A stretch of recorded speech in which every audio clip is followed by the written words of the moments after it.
వేసవికాలం సాయంత్రం వేళ భోజనాలయ్యాక బామ్మగారు ఎప్పట్లాగే మామిడి చెట్టు కింద మంచం వేసుకుని కూర్చున్నారు.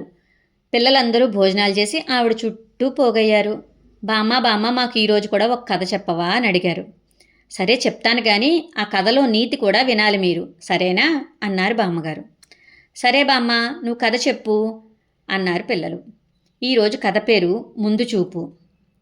ఈ కథలో చీమ మిడత ఉంటాయి. అవి రెండు చాలా కాలం నుంచి స్నేహంగా ఉంటున్నాయి.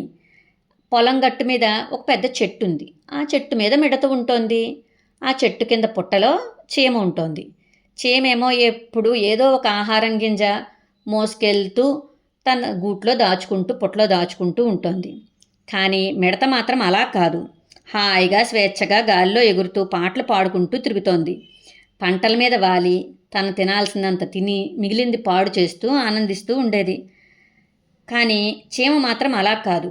ఎప్పుడు నిరంతరం పని చేస్తూనే ఉండేది. ఒకరోజు నెమ్మదిగా నేల మీద పాకుతూ తనకన్నా బరువుగా ఉన్న ఒక బియ్యం గింజను మోసుకెళ్తోంది చీమ. చీమ అవస్థను చూసి పక్కపక్క నవ్వింది మిడత. మిడతలా నవ్వేసరికి చీమకి చాలా కోపం వచ్చింది. ఎందుకే నవ్వుతావు మిడత అని గట్టిగా అడిగింది. నిన్ను చూస్తుంటే చాలా జాలేస్తుంది. నువ్వెంత, నీ ఆకలెంత? ఎప్పుడు ఏదో ఒక ధాన్యం గింజో బియ్యం గింజో మోసుకెళ్తూ ఉంటావు, నీ పుట్టలో దాచుకుంటూ ఉంటావు.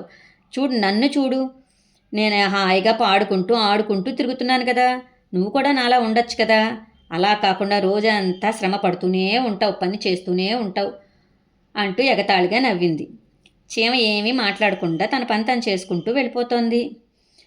ఆ తర్వాత పంటలో కోతలైపోయాయి. మొత్తం ధాన్యం అంతా రైతులు ఇళ్ళకి పట్టుకెళ్ళిపోయారు. ఇంకా తినడానికి తిండేమీ లేదు. ఇంతలో భారీ వర్షాలు వచ్చాయి. ఆ భారీ వర్షాలకి మొత్తం పొలం అంతా తడిసి ముద్దయిపోయింది.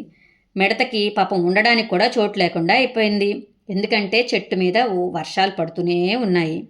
తినడానికి తిండి కూడా లేదు. అప్పుడు చీమ ఇంటికొచ్చింది మిడత.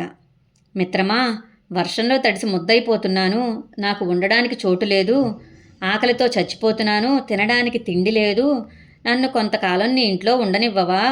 నువ్వు దాచుకున్న ఆహారం నాకు కొంచెం పెట్టవా అని అడిగింది. ఆ మాటలకి చీమ పకపకా నవ్వి, వర్షాలు వస్తాయని మనకి ముందే తెలుసు కదా, అప్పుడు ఆహారం మనం జాగ్రత్త పెట్టుకోవాలి కదా. నేను అందుకే ముందు జాగ్రత్తగా ఆహారం దాచుకున్నాను. ఇప్పుడు వెచ్చగా హాయిగా ఇంట్లో ఉంటున్నాను. నువ్వేమన్నావు ఆ రోజు? నన్ను చూసి పకపకా నవ్వావు అంది చీమ.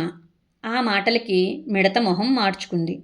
సరేలే, వర్షంలో బయటెందుకుంటావు, లోపలికి రా అంటూ చీమ మిడతని లోపలికి తీసుకువెళ్ళింది. తను తెచ్చుకున్న ఆహారంలో కొంత ఆహారం మిడతకి పెట్టింది. ఆ క్షణం నుంచి మిడతకి బుద్ధొచ్చింది. ముందు చూపు ఉండాలి అన్న విషయం అర్థమైంది. రేపటి రోజు ఎలా ఉంటుందో తెలియదు కాబట్టి ఈరోజు జాగ్రత్తగా ఉండాలి అన్నదే ఈ కథలో నీతి. అంతేకాకుండా మనం ఒక్కళ్ళమే కాకుండా ఎవరైనా ఆపదలో ఉంటే వాళ్ళకు కూడా సహాయం చెయ్యాలి అన్నది ఈ కథలో నీతి.